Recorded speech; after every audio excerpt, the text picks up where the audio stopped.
So the Cold War begins as the Second World War winds down. One might argue, in fact, that Hitler began the Cold War unintentionally. But it was one of those unintended consequences of monumental proportions, because what Hitler had done by invading the Soviet Union was to bring the USSR into the heart of Europe and to destabilize an old equipoise in the European system, completely destabilizing the old balance of forces. Soviet presence then in Berlin itself positioned Soviet troops in the heart of Europe. This slide is one of the great photographic images of history, and it's meant to depict the presence of Soviet troops in the German capital.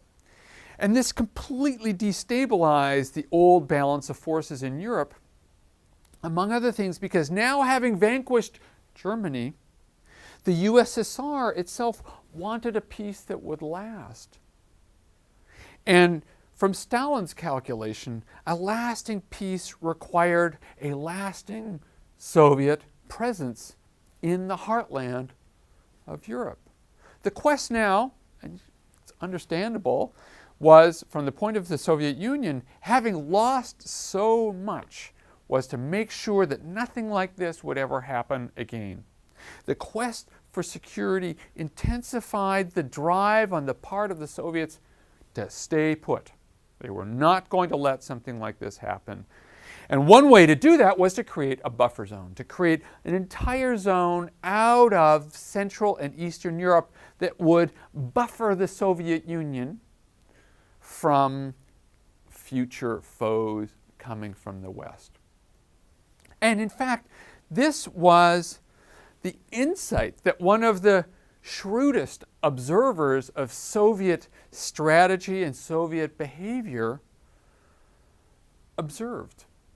And this man's name was George Kennan, another Princeton graduate, who was a member of the United States delegation in Moscow.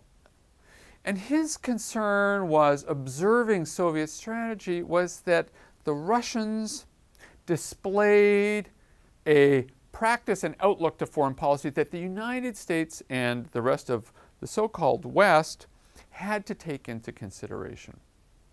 While so many early Cold Warriors hammered on the differences between capitalism and communism, they said that these are the two great incompatible forces facing us after 1945.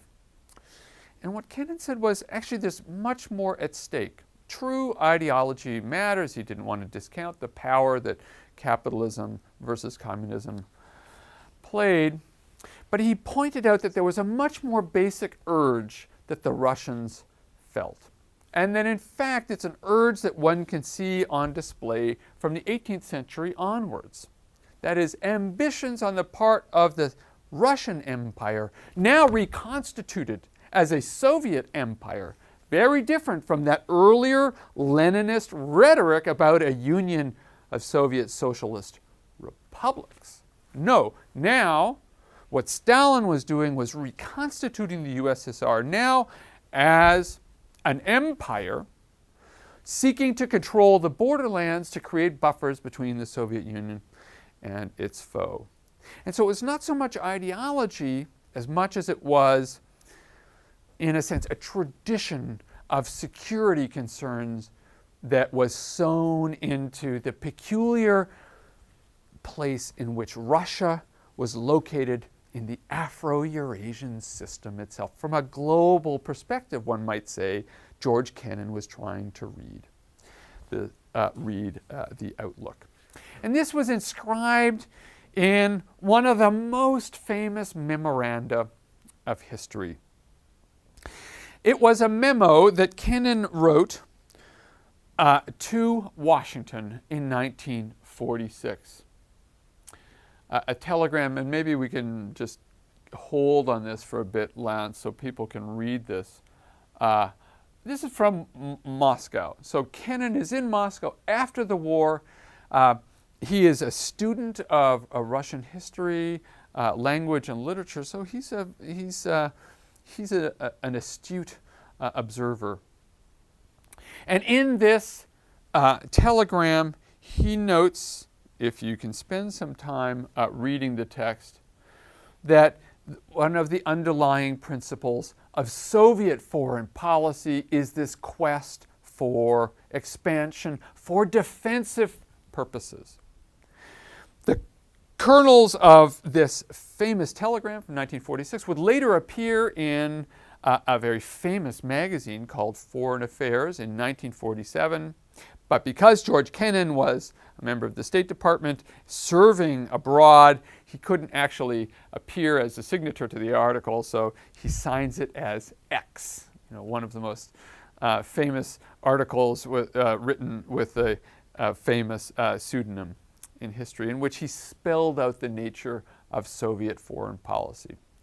The implication for the West was to understand this impulse, to put this in global perspective, and argued that there was no need necessarily to intervene in Soviet affairs. We need to avoid outright conflict with the Soviet Union. That would be counterproductive, as, among other things, Hitler had shown everyone.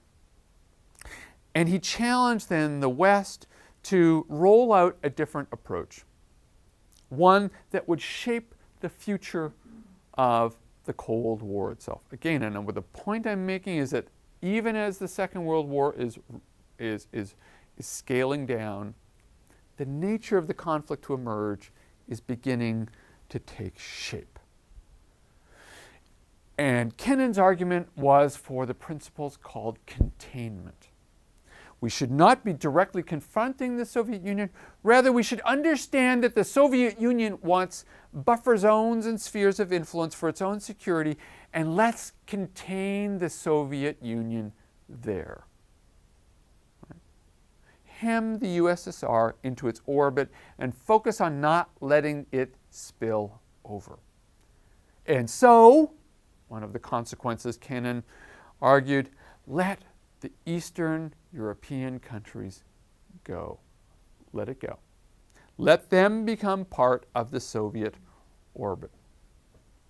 Leave that conquering army in place. And what was necessary to prevent then was the spread of these forces to the rest of Europe, focus attention on keeping Western Europe free from Soviet influence, and eventually, just to skip ahead a little bit in a lecture, the Third World. Those colonies that would be breaking away from the old European empires contained the Soviet Union. So, as the Cold War begins to spread outwards, then, as the efforts to define the limits of containment, we see the other legacy of the Second World War, which is the development of mutually assured destruction. This coeval process of the globalization of containment on the one hand and the development of weaponries of mass destruction will tilt the balance and shape the personality of the Cold War itself.